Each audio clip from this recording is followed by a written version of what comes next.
जालियांवाला बाग की कहानी तो सबने देखी, काले पानी की सजा वाले स्थल को भी सबने देखा। राजगुरु सुखदेव और भगत सिंह को जहां फांसी दी गई वो भी सब जानते हैं। लेकिन आज हम आपको एक ऐसी जगह लेकर चलेंगे जहां अंग्रेजों ने बर्बरता की सारी हदें पार कर दी थी। अंग्रेजों ने यहां 1, 2 या 10 नहीं बल्कि पूरे 800 लोगों को फांसी पर लटका दिया था, जिसकी गवाही दे रहा है ये नीम का पेड़ जो प्रयागराज के पुराने शहर के सबसे भीड़ भाड़ वाले चौक पर मौजूद है। ये नीम का पेड़ प्रयागराज के लोगों के लिए किसी तीर्थ से कम नहीं है। यहां 1857 के गदर के दौरान अंग्रेजों ने 800 लोगों को फांसी लगा दी थी, वो भी सरेआम नीम के पेड़ पर। प्रयागराज चौक पर स्थित ये नीम का पेड़ देश प्रेमियों के लिए किसी पूजा स्थल से कम नहीं है।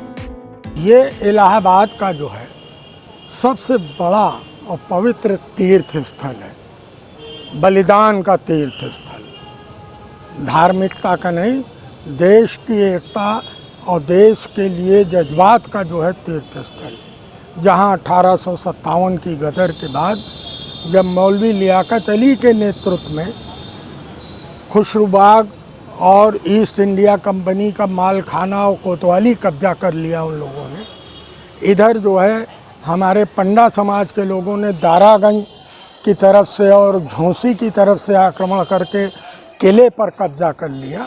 तो वो इलाहाबाद में ये दो पवित्र जो है घटनाक्रम हैं जिनको आज़ादी की लड़ाई की हम पहली पहल मानते हैं।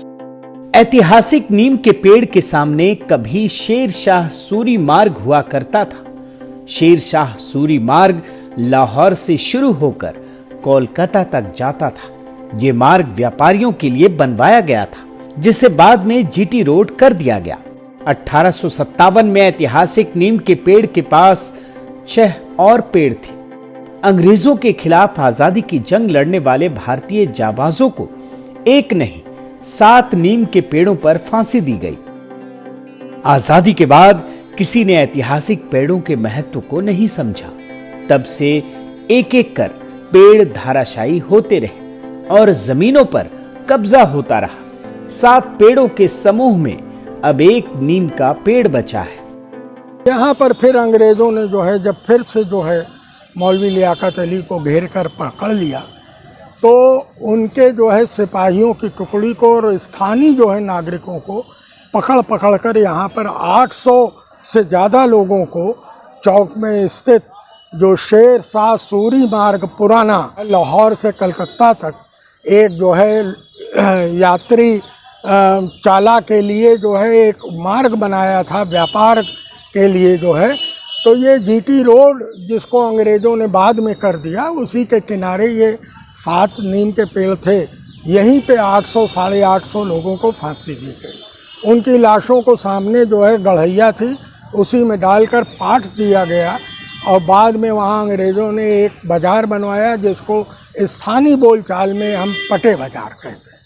तो वो बड़ा पवित्र और इम्पोर्टेंट स्थल है। आज वो घिर गया है, वहाँ चौक में बड़ा बाज़ार हो गया है, भीड़ हो गई है, दुकानें बन गई हैं। यहाँ तक कि जो है वो पेड़ तो खैर अंग्रेज़ों ने कटवा दिए थे, क्योंकि स्थानीय लोग उन वृक्षों की पूजा करने लगे थे। वहाँ पर जो है अगरबत्ती दिया जलाने लगे थे, तो उसको तो कटवा दिया था। आज़ादी के बाद एक प्रतीकात्मक रूप से एक पेड़ हमारे नेताओं ने पुराने लगवाया था। वह पेड़ के आसपास आगे पीछे भी तमाम दुकानें हो गई हैं। अंग्रेजों के खिलाफ गदर का नीम का यह पेड़ सबसे बड़ा गवाह रहा है। भले ही आज के दौर में नीम के इस ऐतिहासिक पेड़ के बारे में ज्यादा लोग नहीं जानते हों, लेकिन जो जानते हैं वो इस पेड़ को नमन किए बिना नहीं रह पाते। मुझे इस पेड़ से और इसके इतिहास से इतना लगाव है कि इसके बगल से गुजरने से मुझे एक आत्मबल मिलता है। क्यों? उसकी वजह सिर्फ इतनी है कि पूर्वजों से मैंने सुना यहाँ पे शहीद स्मारक हुई है। यहाँ पे नए कितने लोगों को शहीद किया गया है, फांसी दे दे के शहीद किया गया है। उनका इतना समर्पण, उनका इतना आत्मबल उस समय की वो अपने खुशी इस यहाँ पे फांसी पे चढ़ गए।